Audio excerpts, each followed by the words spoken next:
doing it, you know, the thing. I wanted to make sure it was kosher. I first asked Rod Stewart to do the songs that Bryan Adams then did, but I think that Bryan did a better job than Rod would have done, in fact, in the end, because he has such a sort of dynamite way of performing. I think it was a suggestion of Roger's, actually, was that we went for Van Morrison to do Comfortably Numb.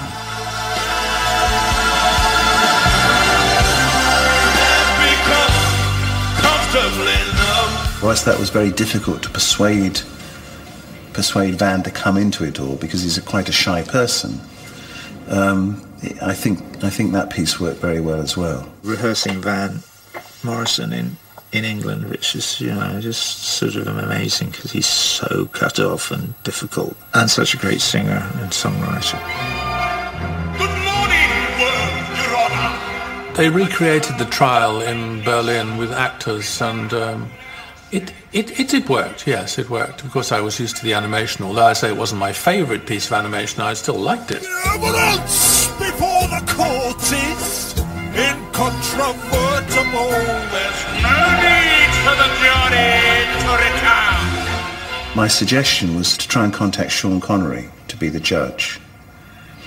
And Roger was going, no, that's not right, that's not right, that's not right. And I went through a whole list of other names, and eventually came to Albert Finney, and he said, yes, it's Albert Finney, it's Albert Finney. And sometimes I see him down the pub, he said.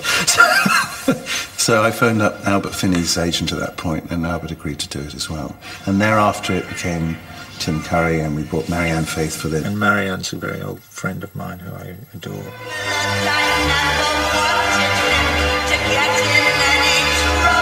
Thomas Dolby, who was a fantastic cooperative person and agreed to be the teacher and be hung from the top of the wall and do his sailing around and things. He was just very cooperative, lovely person to do.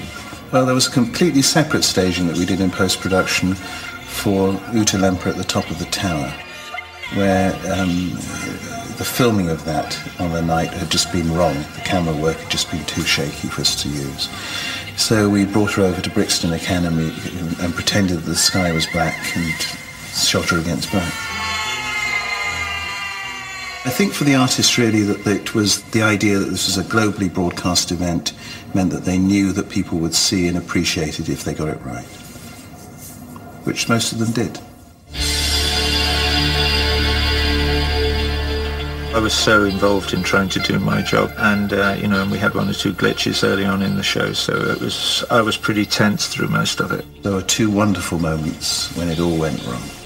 I thought something was up, but I thought hopefully it was just the camera had gone down. Little did I realise that the whole of the stage power went down. I've got a photograph at home in my studio